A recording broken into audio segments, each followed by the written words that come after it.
आकाशवाणी देहरादून से प्रस्तुत है प्रादेशिक समाचार।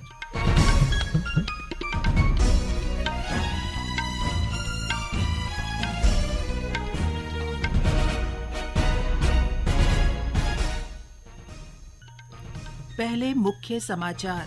स्वास्थ्य सचिव डॉक्टर आर राजेश कुमार ने प्रदेश के सभी जिलों में मानसिक स्वास्थ्य के संबंध में जन जागरूकता फैलाने के निर्देश दिए। राज्य के जंगलों में लगी आग नियंत्रण में अब तक वनाग्नि लगाने वाले 388 के खिलाफ मामला दर्ज। राष्ट्रपति द्रौपदी मुर्मू आज राष्ट्रपति भवन में दूसरे नागरिक अलंकरण समारोह में पद्म पुरस्कार प्रदान करेंगी। और केदारनाथ, गंगोत्री व यमुनोत्री धाम के कपाट कल श्रद्धालुओं के दर्शनार्थ खोले जाएंगे।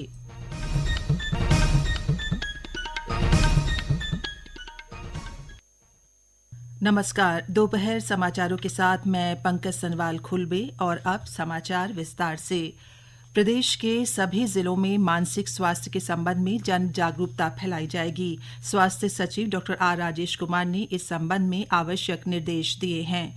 देहरादून में राज्य मानसिक स्वास्थ्य प्राधिकरण की बैठक आयोजित की गई, जिसमें पिछले कार्यों की प्रगति व आगे की कार्ययोजनाओं पर विस्तार से चर्चा की गई।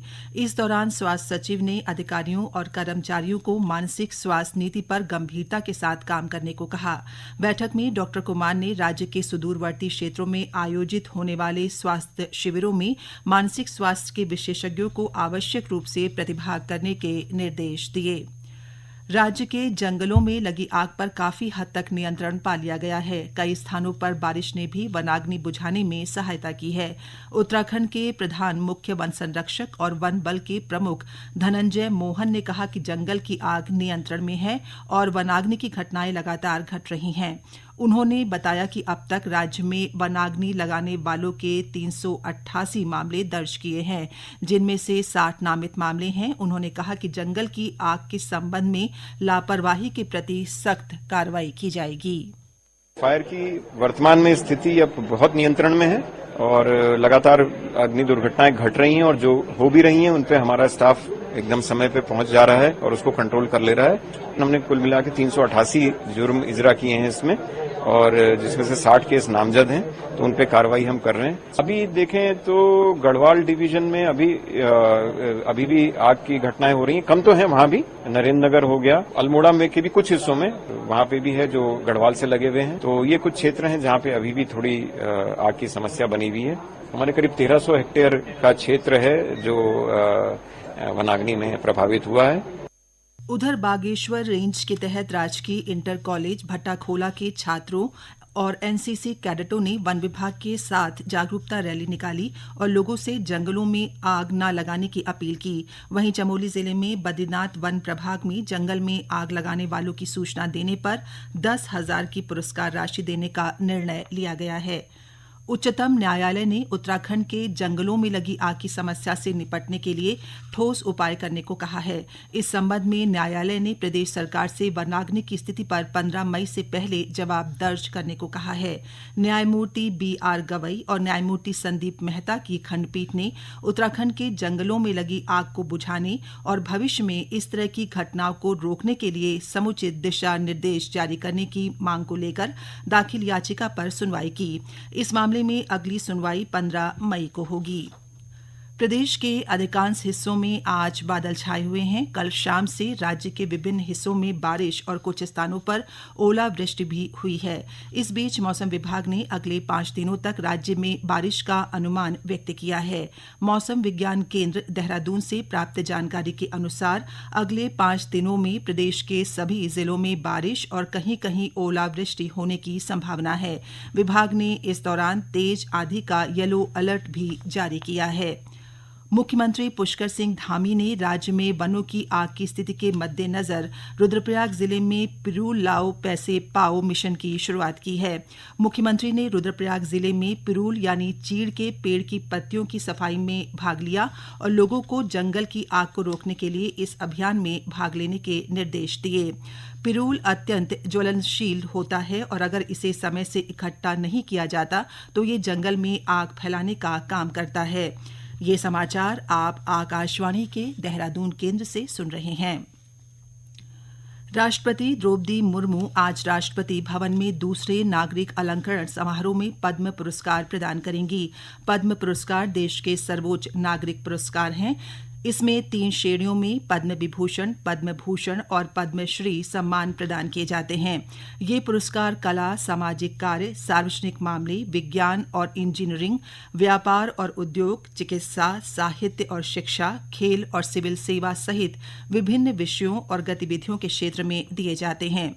पुरस्कारों की घोषणा हर वर्ष गणतंत्र दिवस के अवसर पर की जाती है। पिछले महीने 22 अप्रैल को राष्ट्रपति ने 3 पद्म विभूषण, 8 पद्म भूषण और 55 पद्मश्री पुरस्कार प्रदान किए थे।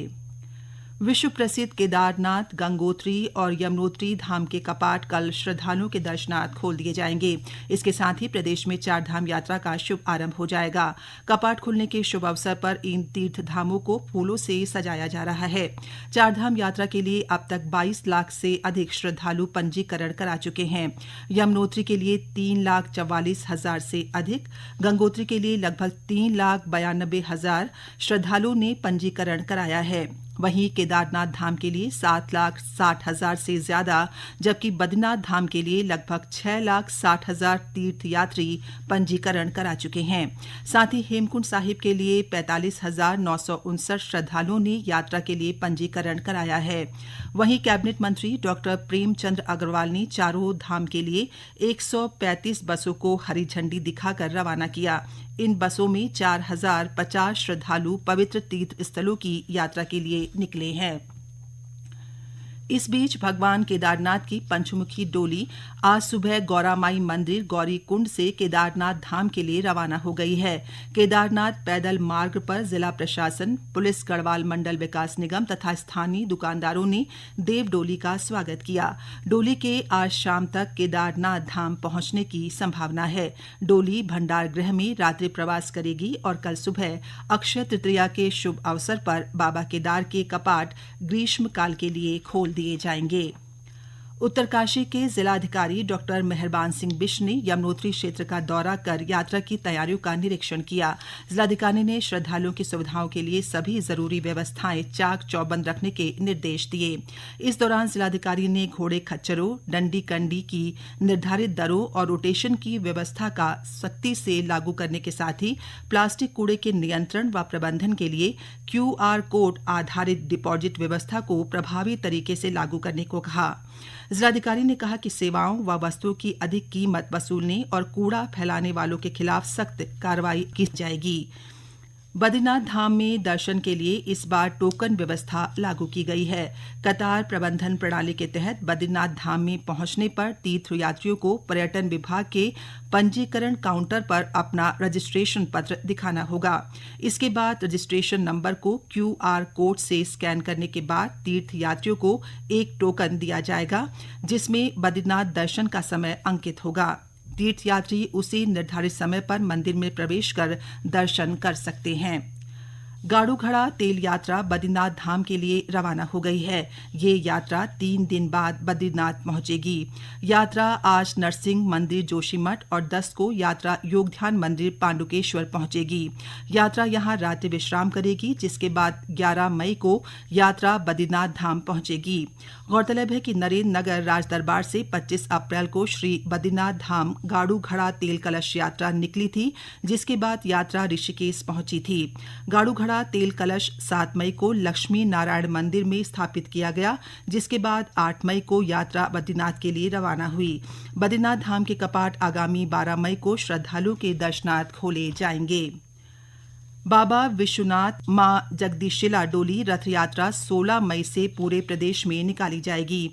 यात्रा 16 मई को टिहरी जिले के ढुंग से शुरू होगी और पूरे 1 महीने का राज्य भ्रमण कर गंगा दशहरे पर 16 जून को वापस ढुंग पहुंचेगी।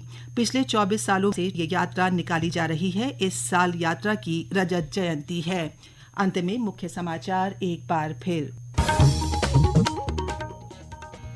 स्वास्थ्य सचिव डॉक्टर आर राजेश कुमार ने प्रदेश के सभी जिलों में मानसिक स्वास्थ्य के संबंध में जन जागरूकता फैलाने के निर्देश दिए।